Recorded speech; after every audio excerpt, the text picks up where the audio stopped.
Hello and welcome to the Michael Shane Kelly Show. This is going to be a great show. I've got Start over. Can we do it again? Oh, you had the mic in the way? My mic was right there. Oh, okay. Sorry. I got you. Sorry about that. I might leave it in just for fun. That'd be fun. Do it.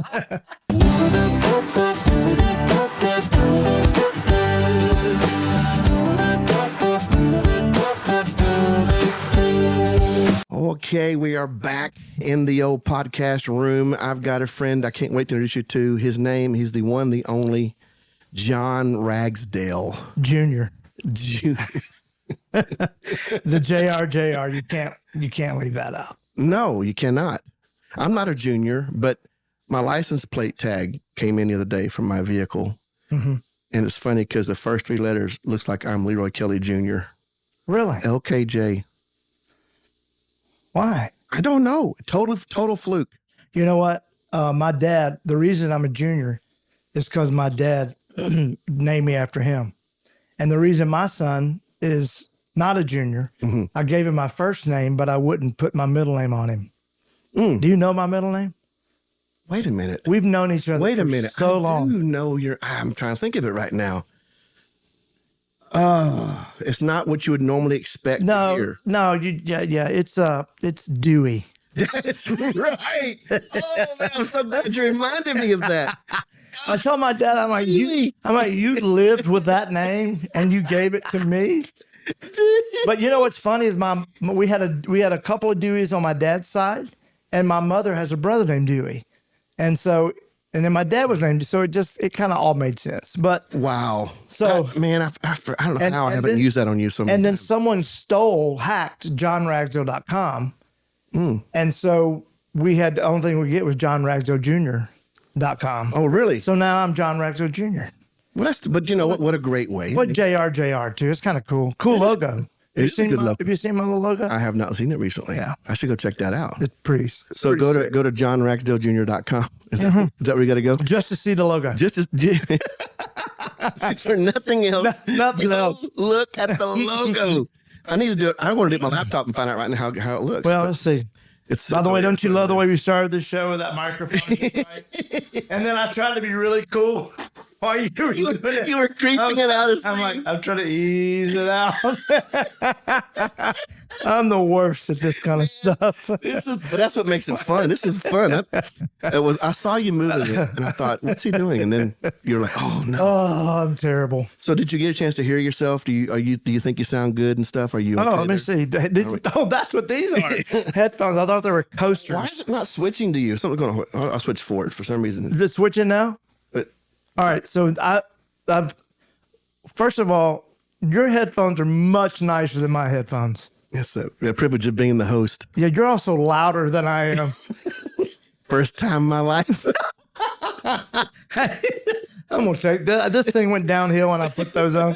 You know, what's funny is my wife and Jacob Lowry, who's been on your podcast, Jacob said, we were all on staff together for years, and Jacob would say, "You're the loudest human on earth." My wife will remind me of that. At the airport today, I was going to pick you up, and I got moved by the police. He moved me. I was all set up for you at the front there, and he said, "No, go park." So I had my back turned to you, and I heard you as you came out. Hey, I knew immediately. I don't need a microphone. Like, wave my hand over here. Matter of fact, I could just get rid of this and everybody watching could hear me. Probably could. Let's see how sensitive these mics are. Let's just find out. Well, this is the...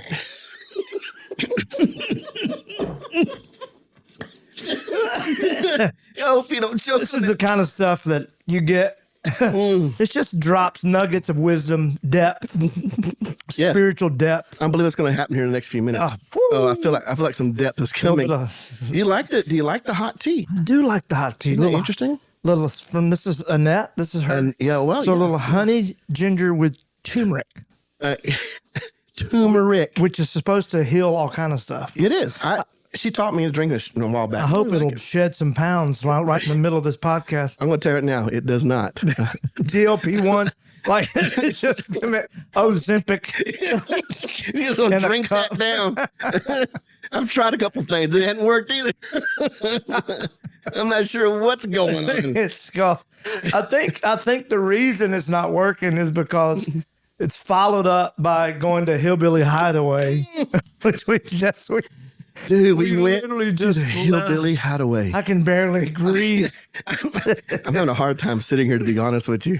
Okay. Everything feels very compressed right now. Yeah. You want to tell people what Hillbilly Hideaway Okay, is? so yes, because we don't go to it very often, but when we do, we go when we have somebody with us, a guest of your stature. Of course, we'd That like would- to that give would you require- a heart attack. We'll take you somewhere. So here in North Carolina, outside of Greensboro, High Point, I forget where it is located exactly, but it's called Hillbilly Hideaway, and it's exactly what it sounds like. The building looks exactly like you would think it should look. It's been there since, what'd she say, 40-something, 47? Yeah, her mom and dad, Rosanna, we met the owner. We met the owner. And her family's had it for 40 years is when they opened great. the doors. And it's an old barn. It is an old barn, but the food. So it's like you don't have a menu. You just sit down, and then they start bringing you trays of food and putting it on the table. Oh, my God, just bowls. Bowls. Ribs, fried chicken, Oh, the fried chicken. beans, slaw, corn, I had a shudder. green beans. What else? Physical shudder. Cornbread. It was so delicious. And Oh, ribs. my Had God. some ribs too. Oh, the ribs. Ribs were good too. And the thing about it is, it's like, I don't like buffets. I can't stand going to a buffet. No. When I was younger, I thought buffets were great. Absolutely. The older I get, the more I see kids sneezing into them, plucking things. Put their hands in there. And you know, And then tasting it, not liking it, putting it back. I can't do it. I don't have it in me to do it. And so, but this is like that because a buffet comes to your table though. Oh, it's like, yeah, like little You never get up. kind little You buffets. get no exercise between plates. You are just literally sitting there. No steps earned. They really roll a cart up to the table. It's funny because we have a place in Nashville that started in Franklin, that's right outside of Nashville, and they do the same thing, but they have a big, like what's called a lazy Susan, which is they have these big round tables, Yeah. and you just they put the plates and you spin it around, you eat it. So I was telling Michael about this. And he's like, we don't have a lazy Susan. I said, what do y'all got, like a lazy Lisa? Like our waitress, hey, Lisa. Yeah, right. She just rolls a cart. She just pushes this massive cart. Like in a restaurant, they bring it to you one plate at a time. But no, we have a cart loaded down. Then they came out and asked if we wanted dessert after all that. Ooh. And somehow I picked banana pudding. I don't know how I did it. I did. declined. I saw that. I did have stressed. 17 things of cornbread, though. So that I told my wife, I said, I should have stopped at my fourth piece of chicken. you had 8. I had 8. I counted the carcasses left behind on your plate, the bones. Dude. Okay, but that's not I think the best part. Okay, the meal was great, right? But then we leave the restaurant and there's this building down below the restaurant called the Hillbilly Music Hall. Hall. Put some class on it. That's right. Put some the music hall. And so we go up in there. Funny. Dude, what was it? It's like school bus seats. The seats are school bus seats. It was hilarious to see that. It took me just- way back. I Just mean, old immediately. furniture like in the back Yeah. in case you ran out of school bus seats. And there was a band up there practicing, getting ready to open up, but the curtain was still closed. And they were back there They're killing doing it. sound check. They were doing sound check. And we're like, just open the curtain, you know? And they did. And it was good. And I think the median age of the band was 74. Probably so. But you know, They were so good. I went to see, I took my wife for her birthday to go see George Strait. King George. Yes. And I'm going to tell you, it looked like 2 or 3 of those guys needed help getting on that stage. They did. But unbelievable. Wow. Their talent was still Man. as if nothing had ever changed, you know. And sometimes, it's, you go back to those days where people played the music. They played the music, and they're incredible. Fingers crossed. I write with a guy named Brinley Addington, who's a very successful songwriter, country writer, and he and I wrote a song. Actually, we wrote it with a guy named Steve Mokler, Oh yeah. and we've written several songs. But anyway, one of the songs that we've written, they're actually pitching to George Strait. Oh man. Yeah, he's good friends with the drummer for George Strait, and so who knows? Nothing probably will ever come of it. But man, just to know that you got King George listening to one of your songe, The king of country music. Come on, man. Come on. You know, he I need y'all just to stretch your hands out toward the screen and just help me pray that George Strait. that the King of Kings will encourage the King of Country. The song's called "Horses to Ride." Oh wow, that does sound cool. That's a great song. I wish you could play like a sample, but we don't have that available to us. It's about this. It's I don't know if you know this, but the Indians would bury the horse. Yes. When they died, Indian yeah. brave died, and they're like, why? So they'll have something to ride. And so Brindley had this idea about horses to ride, and so the idea is this old cowboy that's wow. when I get to heaven, I hope they got horses to ride. Oh, wow. Yeah, just he talks about all the things that he loves about heaven, but he's like, if I could just add a few things, here's a couple. I'd like to have a horse to ride. Rolling green prairies and go on forever, and I hooked to hang my old Stetson, like just that kind of thing. That's It's wonderful. fun. Yeah, it's fun. You know, it's funny because my wife was a national title rodeo queen when she was 16. That's right. I remember that. And so she did the horse thing for many, many years. And I did my best to try to get her back on a horse after we got married. But she'd done it since she was a child, little bitty thing. So she was kind of like, done. She didn't want to muck any more stalls, right? She didn't want to do that. But I have an Instagram account. So I will see horse stuff, right? And it will, I'm like, oh, my wife would love this. And so I would send her a video of a horse. And I've done it just enough times that now my whole feed is just horses all the time. All I see on and it's for my wife. Have you ever even ridden a horse? Yes. Yeah, okay. I have, which is why I haven't done it often. It's not easy. I like a brake pedal and a steering wheel. Give me a good Ford F-150 Platinum hybrid, please. If I go left, I want to go left. You know, my wife was raised in Oklahoma, a lot in Oklahoma, and right outside is a place called Cache. And her mom and dad had about a 300-acre ranch. Yeah. And they had thoroughbreds, they had quarter horses, bucking stock, they had Jerusalem ponies, they had, I think they're called Jerusalem, the donkeys that have the cross on the back. Oh, yeah. But anyway, they had, and so I was never raised. My brother was rode horses and, he was big into it, but I just never did. And I was just always out of place, showing up at that ranch in my tennis shoes or whatever. I'm like, we had to feed. My dad got horses. He was pastoring in Brownwood. So he decided, because we were living in Texas, I guess, and we had a house that had a barn and a corral, it should have horses. Yeah, of course. That was the reasoning behind it. Next thing I know, my dad has a cowboy hat and he has horses. Leroy the cowboy. It rhymes. He'd go riding them thing. My man. We would do it every now and then, but mostly those horses lived to be fed and stall clean. That was me and my brother's job. That's what we did all the time. I have a pastor friend of mine that has just gotten into racing miniature horses. What does that look like? And it sounds as funny. You sit in a little chariot, like it's a little deal. Yeah. And you have a horse. And it pulls you. Well, I don't think it's racing, actually. It's more of a show. That's what it is. It's not racing. It's a show, but they trot. And he's and they're miniature horses. Yeah, he sits in this. He loves it. Like he went through. He really went through some stuff. Pastoring and personal really? stuff. You're kidding me. A pastor went through. This something. is the thing. Pastoring went through some stuff. What are you saying? Anyway, he's a dear friend, and he laughs. He's like, "You're not gonna believe what I'm doing now." So a lady in his church is a renowned miniature horse trainer, and she trains people to show miniature horses. Oh, so she teaches him how to do it. And he went and did his first show and won the blue ribbon. So I'm like, "Go, man! I got to see this. This sounds like fun." My wife's been talking about one day she wants one of those miniature cows. They're real fluffy. They bring them inside. Have you seen that? People bring them in their house. I'm not bringing a cow into my Come house. on, man. Who's picking that Your up? dog is as big as a cow. My dog. Sandy is a heifer.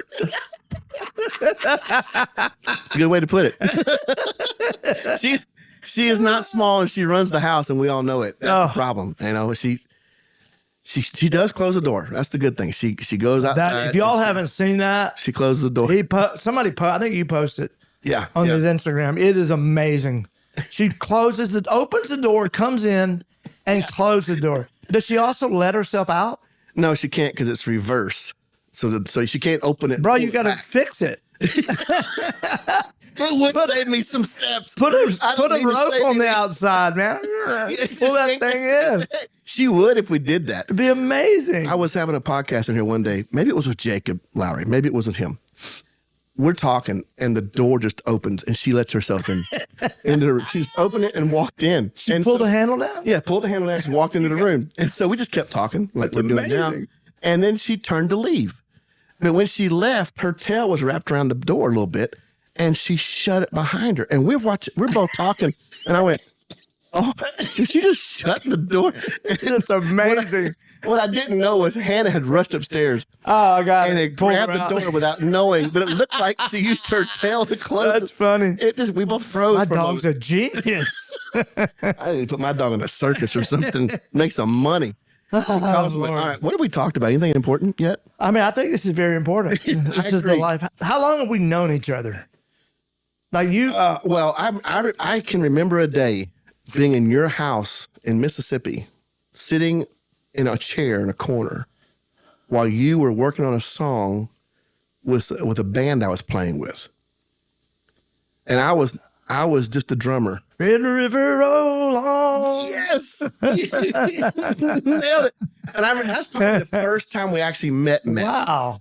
And I remember they were sitting at the piano, y'all were working on a song, and I was listening, I had to learn something from it, and I was just sitting Was it in that big old house? I believe so. Yeah, we had a big old. I don't know when that was. Then it was 120 years old. Now it's 170, I guess now. It was a cool experience, because you were busy with that. Well, it was kind of like I was just the drummer in the band, so I was just there to learn, what was being done, which was great. I enjoyed it. But that was when was that? Any idea how far back that is? I don't know. I mean, I don't know if I was in college then or not. I'm not sure. I can tell you what, I was probably 18, 19 years old. And I'm 50, I'll be 57. And I'm 53. So I'd have been out of college. Yeah. So that's how far back it goes. And then we worked together in Austin for a while. We did? That's right. Oh yeah, that's right. It was you. What happened? What was that? I have a lot of favorite things about Michael Shane Kelly. One of my favorite things is I can always know he's going to laugh. Mm-hmm. Like he's going to laugh at a lot of stuff, but he laughs at me, and it makes me feel really funny when I'm around him. You're hilarious. You didn't know you were funny? I enjoy. Hey, if we're not laughing, what are we doing? Come on. Laughter is great. It is. I'd rather have a good time with someone, just hang out and talk, have some turmeric tea. And enjoy. It's not a turmeric. It's not a turmeric. It's not. It's turmeric. There's nothing in the drinks, by the way. It is turmeric tea. It's just us. It's just a fellowship of friends. Honestly, it looks like Mountain Dew. It does. And I can't stand Mountain Dew. Oh, really? No, I don't know what it is. I don't know what it is. I don't know. I don't know what it is about it. Can't do it. I think I drink one hot. My brother loved Mountain Dew. Really? Yeah. So my brother was passed away 16 years ago. So by the way, can I show this? Yeah, go ahead. This is my first tattoo. I don't know, right here. And it's my brother had that exact tattoo on his arm. And one of my last pictures that I have of him alive was a picture of that tattoo. Oh, wow. And so I had the tattoo it had his favorite dog. Her name was Kiki. Kiki. Yeah, she was a little miniature long-haired chihuahua. She was a snake. He was so mean. But he loved her. She loved him. So anyway, 4 days ago, my first tattoo.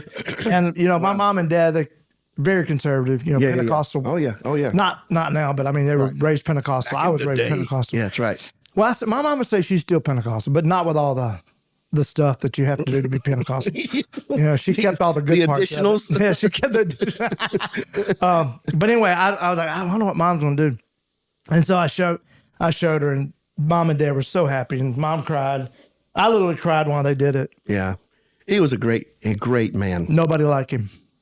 He was cool. Nobody liked him. I met him a couple of times, and he just had a cool swagger about him. So funny, the funniest human I've ever been around. Most talented, songwriter, wrote for Sony. My sister wrote for Universal. That's incredible. Yeah. Matter of fact, when he died, Mark D. Sanders, who co-wrote I Hope You Dance, Mark D. Sanders wrote with my brother a lot. And Mark sang I Hope You Dance at my brother's funeral. Oh, my Lord. And before he sang it, he said Joshua Ragsdale was the single most talented songwriter I ever worked with. And Mark D. Sanders had probably 25 number ones and wrote I Hope You Dance. So with Tia Sellers.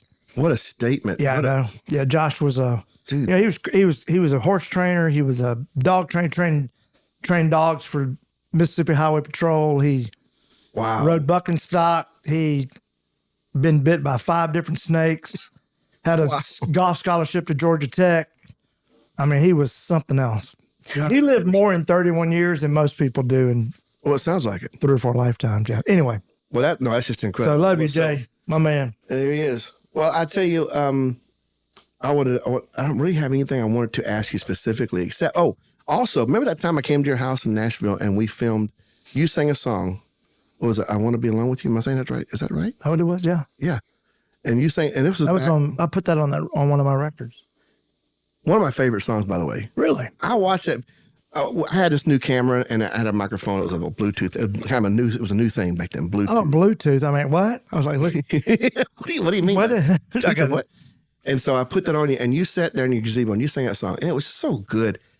And that was I didn't do anything much with a YouTube page. I just had a couple of videos on it. I didn't do anything with it. Mm-hmm. That one video got 10,000 views. What? Just real quick, and then but I'm just now using the page again. Can you do it again? I'd make some money off of it now. That's what I'm talking about. We should do it again.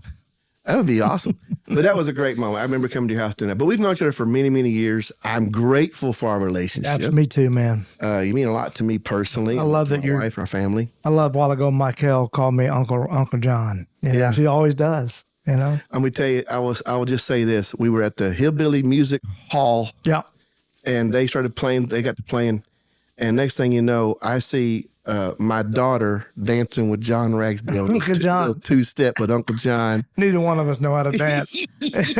I looked at the people in the front row. I'm like, and I was raised Pentecostal.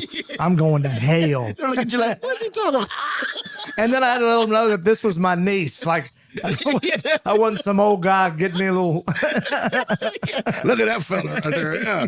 I know you. You robbed the cradle. So then my son and his wife were dancing. Then I got up, my wife and I, we did the very end of the song. We danced together. But it was fun. It was cool to see. It was so fun. It was cool to see. You have a beautiful family. Kristen, your sons are just amazing. Yeah. It's cool to see. So what are you doing now? I mean, I know you've done a lot. So let's talk about what are you doing now? What does God put you on? What's your task? Yeah. So, I was in Austin. I've been in ministry for 40 years. This year is 40 years. Full-time ministry. Grief. Yeah, that's a long time. Who does anything for 40 years? 40 years. Traveled for altogether, I traveled 10 years. 3 years before we moved to Austin. And we were in Austin 10 years, almost 10 years. Wow. And then I traveled for another 7 years when I was in Nashville. Yeah. And then my wife and I planted a church. Yeah. We launched it in our 17 people in our living room, and we pastored that church for 15 years. That's incredible. And built out an old movie theater. It was beautiful. It's a beautiful place, man. You did an incredible job.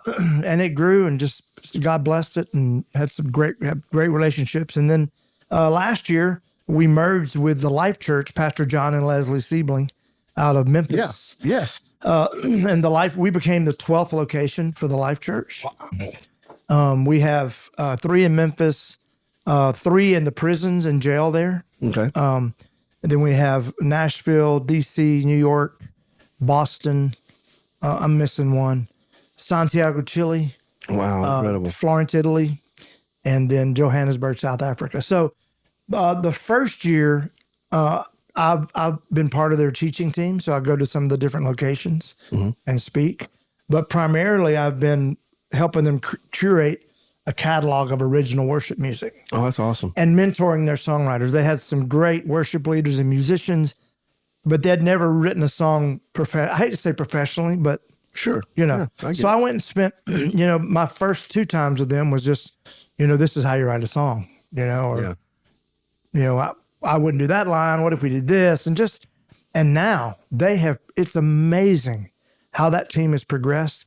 In the past year, we've probably written 50 songs. Good. I would say. Yeah. Yeah. I go up once a month and we do writing sessions with them. We just did our first writing retreat, and that was great, where there was, I think, 12 of us, and we split up into groups of 3. Okay. And I think we walked away with 6 songs in 2 days. And that's good incredible. songs. That's interesting. Yeah. set up a topic or something? You just kind of throw it in a room, or somebody just says, I'm thinking about this? Kind of just walk in and go, all right, you know what? And so Nashville co-writing is big. That most of the songs, country songs, have been co-written. And now a lot of worship songs are as well. Okay. The Nashville style of doing it. And, you know, you just get in a room and hopefully you have a chemistry. Yeah. And most of the time you spend the first little time just talking. Because I found the greatest songs come out of ideas instead of a hook or a line. Mm-hmm. It's like, you know, and you sit and you talk. And the great thing now is I'm able to kind of pick and choose who I write with. Yeah, so I write with the people that I like to write with. You know? You get to do that. Oh, yeah. And we just sit and light candles and drink coffee. And well, your song, We Thirst for You, which was, man, I've always loved that song, by the way. Phenomenal. CeCe Winans ran with that song as well. Yeah, she ran with it beautifully. I saw somebody the other day at an award show. I forget who it was, but they were doing it. It was a Christian music award show. I forget now what that name is. But the guy talking about it said, well, we're all about to get CC'd. You know, he was talking about how they had the song, and then when she does it, it goes. It did. You know, kind of. It went. I have 2 gold records from that. My Lord, man! And it's almost platinum. Actually, I found that out a few months ago. But nobody buys records anymore. Yeah, records or CDs. So now they do an equation with streaming equates to a certain amount of sales. Oh, interesting. So I think we're a few thousand away from it being platinum. And that'd be incredible. Yeah, I know that song bought me a house. Hallelujah. It wasn't a big house. Had a roof. It had a roof in the basement. Yeah, I mean, that was, of course, I didn't write it, you know, for that. That was a powerful worship song. An amazing time, yeah. That's when you wrote songs. Remember when worship songs were like a verse and a chorus? Yes. And maybe a bridge, like Vineyard and Maranatha. Those songs are really scripturally based, and it would be a verse and a chorus, like, draw me close to you. Yes, yeah. You know, it's just 2 parts. That's the whole song. And now I found weep for 30 minutes. Oh, yeah. And now I found that worship songs are like country songs. It's a verse, a chorus, a verse, a chorus, a bridge. Yeah, well, that's a good point. And, I've really been challenging some of the people I write with. And so you asked me what I'm doing now. Yeah. So I'm working part-time. I'd say part-time. I'm part of the Life Church. Gotcha. But that's just a portion of what I do. The other portion is I'm coaching creatives. Okay. So I'm spending time with songwriters, mentoring them. I work with a couple of film producers, some authors, a barber. I have a barber that I work with. That's awesome. So I'm just coaching creatives when they get stuck. They get depressed. They don't feel understood. A lot of worship leaders, music directors that are trying to connect with their pastor, or their executive pastor, or their administrative, because they don't. Yeah. You know, and so coming from. And that's a real issue. That really does exist. You're a creative. You know, most days. Yeah. No, I mean, you're definitely an executive and a pastor, and you're visionary, and so is Annette. But you have that creative bent to you as well. So I think for me being being a pastor, senior pastor, and an executive, but also being a creative, I kind of stand in this place where I'm able to be a liaison. Yeah, we have a ministry. A nonprofit we started years ago called Converge, CNVRG. So it's Converge Creative Coaching. And a lot of that really is a convergence. It's bringing. Yeah. And so I was working with a pastor and a creative not long ago. And I was kind of getting ready for the meeting, and I felt like I had this revelation. So I shared with him. To the pastor, I said, when God created, He created outside of time and with unlimited space. And that's what a creative needs.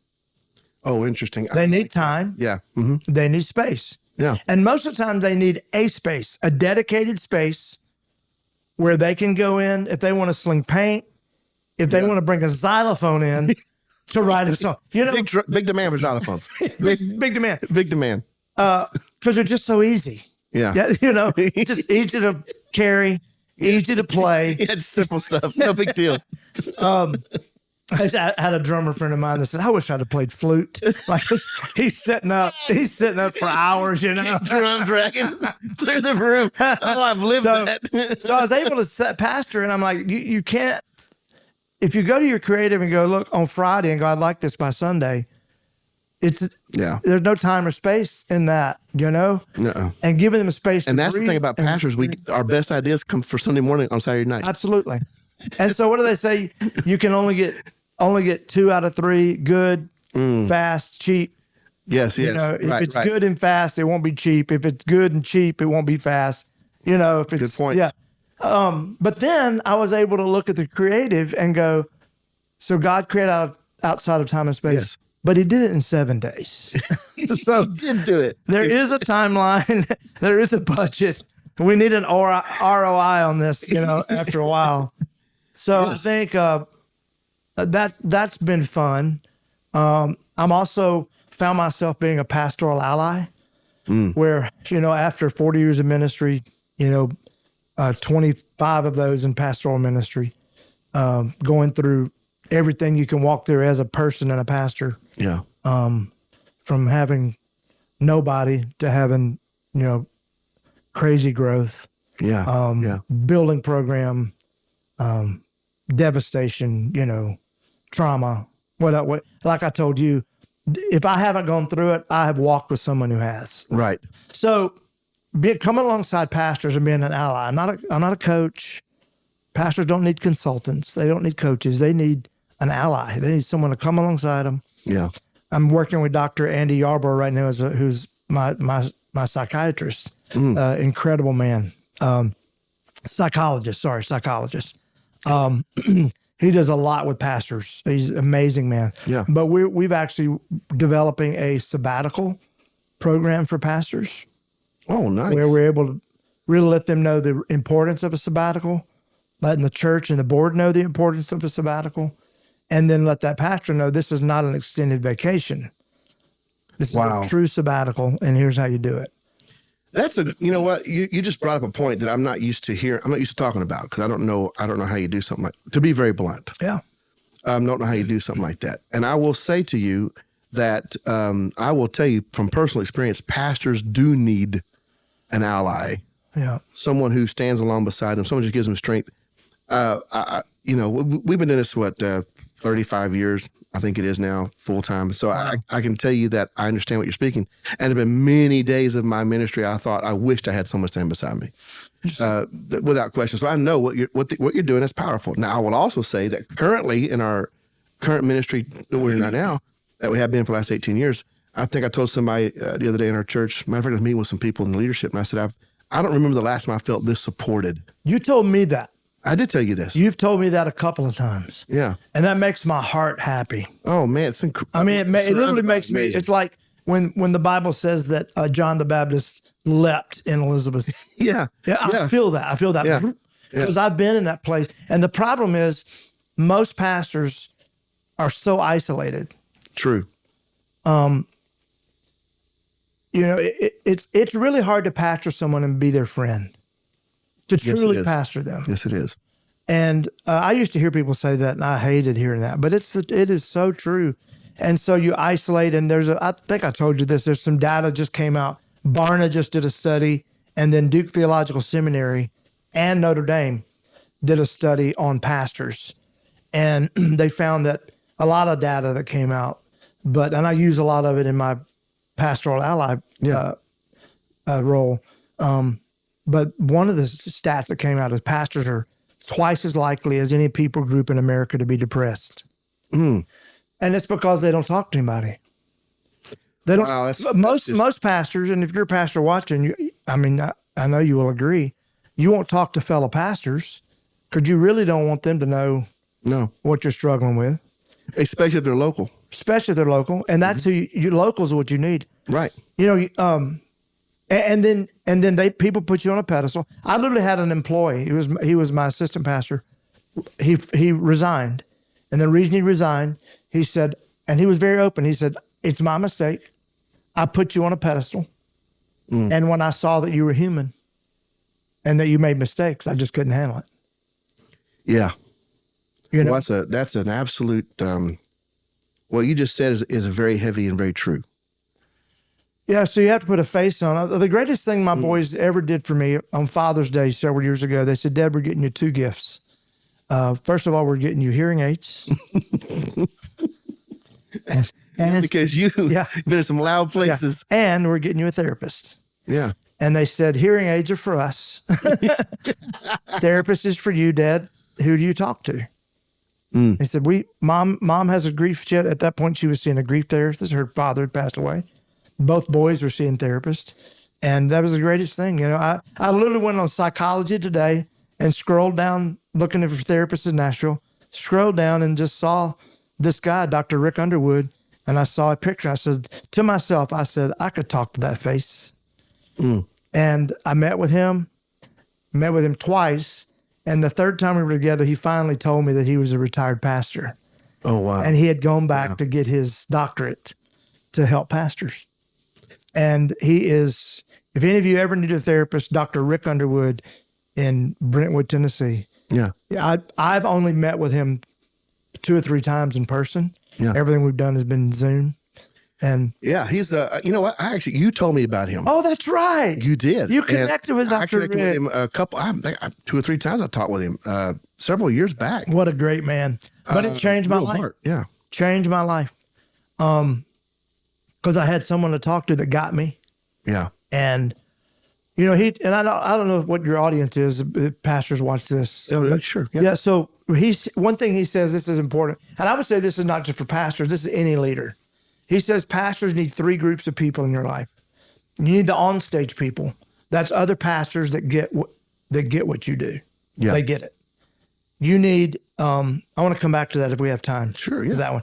And then you also need the behind stage people. That's the people who help you do what you do.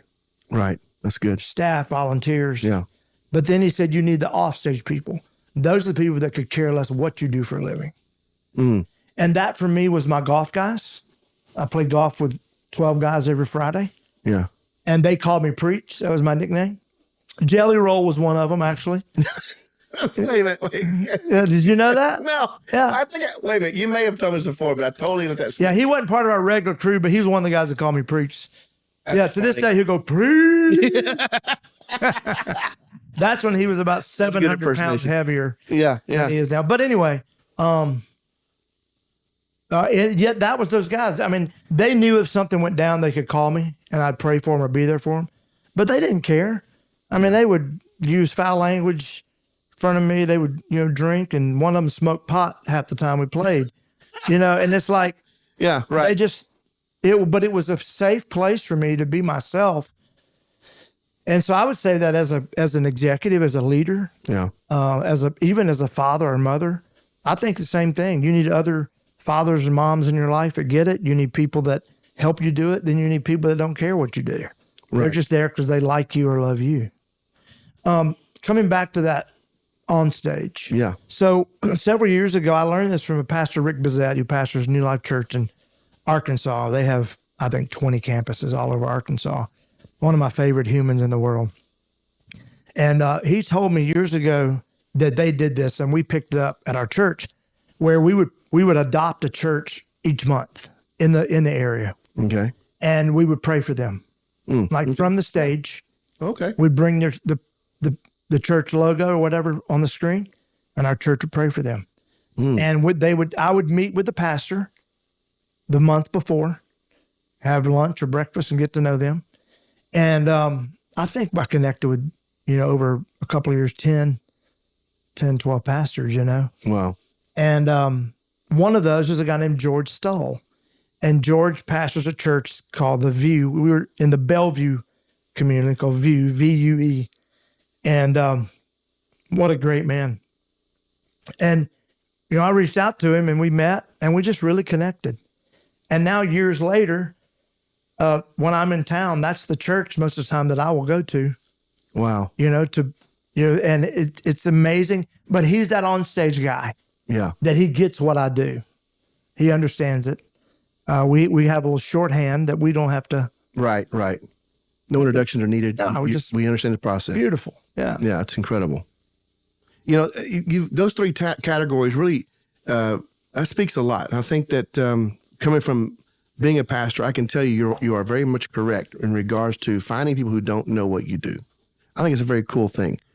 I don't know if I currently have people like that in my life. I don't know if that's something. I know that I'll meet a lot of people and not tell them who I am. Yeah. That's something I do on a regular basis.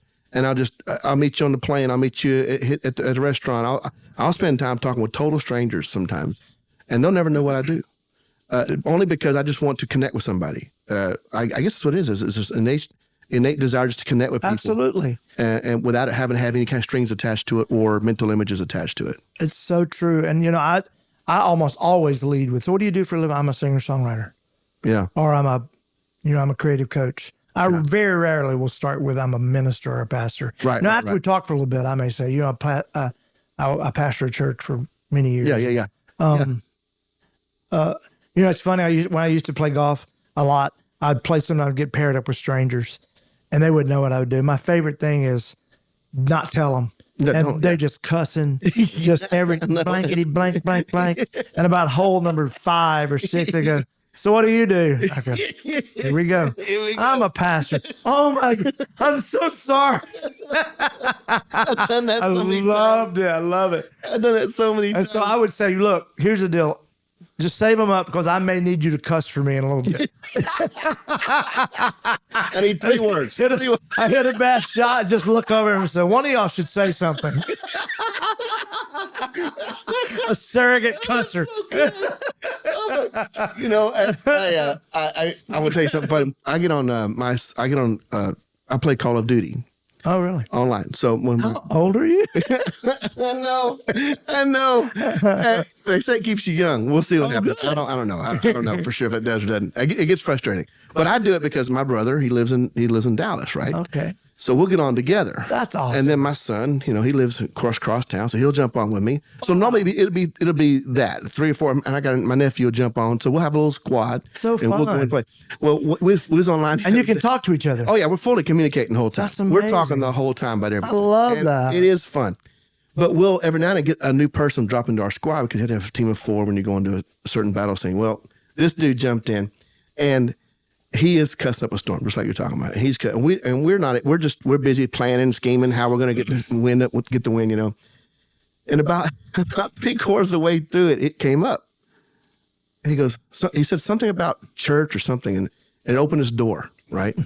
and then Corbin said, "Well, yeah, you're talking to 2 pastors right now." And he went, "I'm sorry, what?" He said, yeah.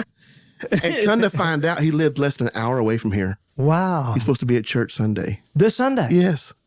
So Oh my God, it's just cool how that works. That's amazing. I get so tired of watching ministry try to be some front, some big thing. And that's what it is. Yeah. It's a front. Yeah.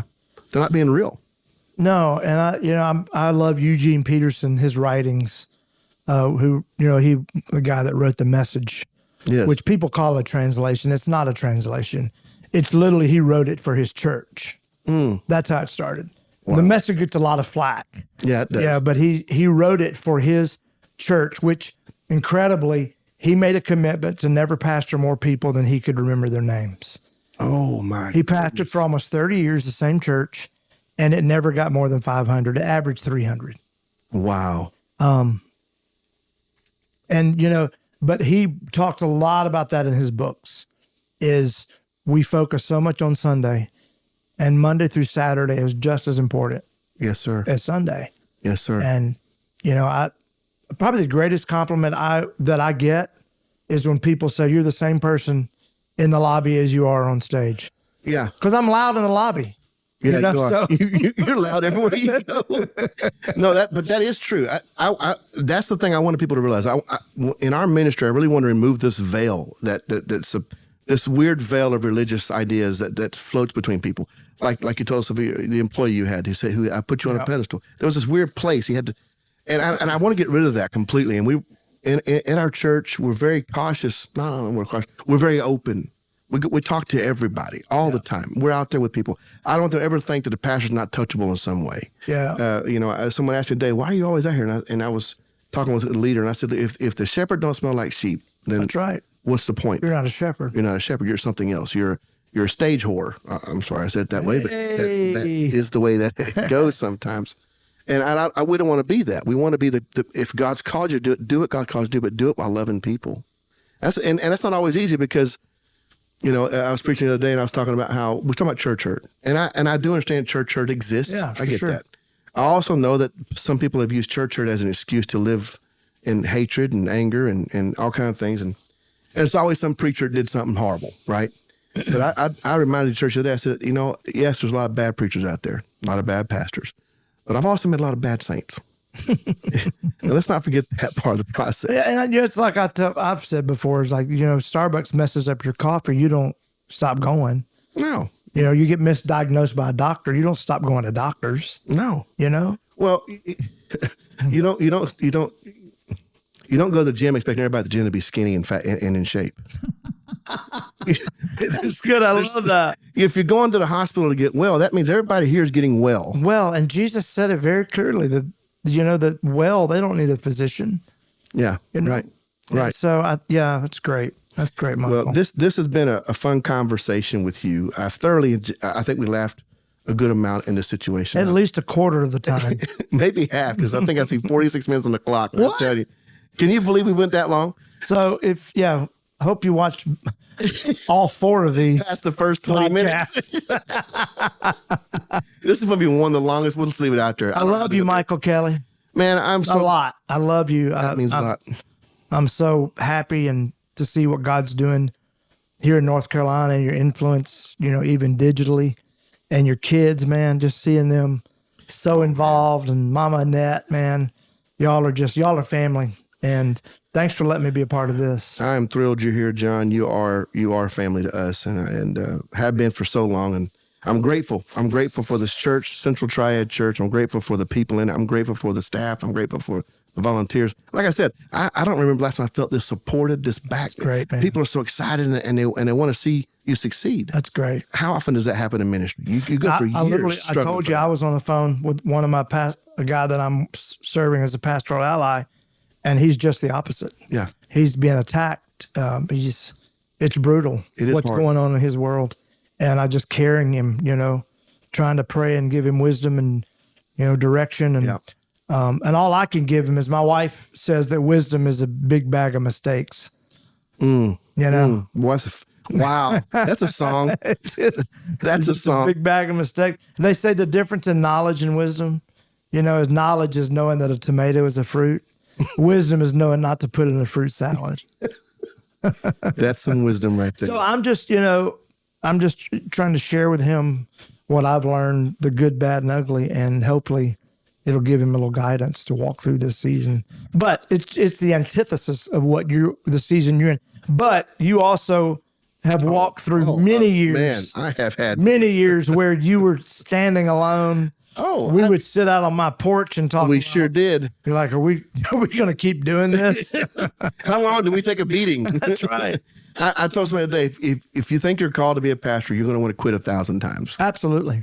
But you can't, because God won't let you. It's a calling. It's a calling. And I'm not pastoring a local church now. But you're still pastoring. But I'm pastoring pastors and creatives and artists. And it's really fun. It's an adventure. There's some anxiety attached to it. Oh, I'm sure there's not a set schedule or financial, sure. You're living by faith a lot. But, first of all, pastors are in such dire need now, but creatives are one of the greatest, biggest harvest fields. Could you think about creatives are impacting everything? Oh, man, especially now. Yeah. Everything. Social media, movies, music, everything. And even in churches, yes, without question. I would say 75% of what we do on a Sunday morning involves a creative. Yes, it does. Outside of the programs. Mm-hmm. But when you think about everything from what are the kids coloring, No, exactly. to what's on the screens, and many times they're so misunderstood. Then you take it outside the church, where the creatives are just an up and down. So I'm excited about it. I really am. I'm fired up. Well, this has been an incredible conversation. I look forward. Maybe we'll do another one before we leave town. We'll figure that out later. But for those that are watching or listening, however you do this podcast stuff, I would encourage you, if you have a pastor, pray for them. Yeah. The good ones are praying for you. That I can tell you. And I would encourage you to pray for them, lift them up. And you never, just one moment could change a life. It could change a moment that you can't possibly imagine. Send them a thank you note. Oh, yes. Get them a gift card. Even better. You know, send them on a vacation. A what? Send them to Nashville. I know a good pastoral ally that lives there. Man, we love you. Exactly. We love you, John. We're so glad you're here with us. It's going to be an incredible time Sunday, but we love you guys. Thanks for tuning in. Hope you enjoyed this episode of the Shane Kelly. I couldn't say my name. The Michael Shane Kelly Show. Love you, John. Love you guys. God bless.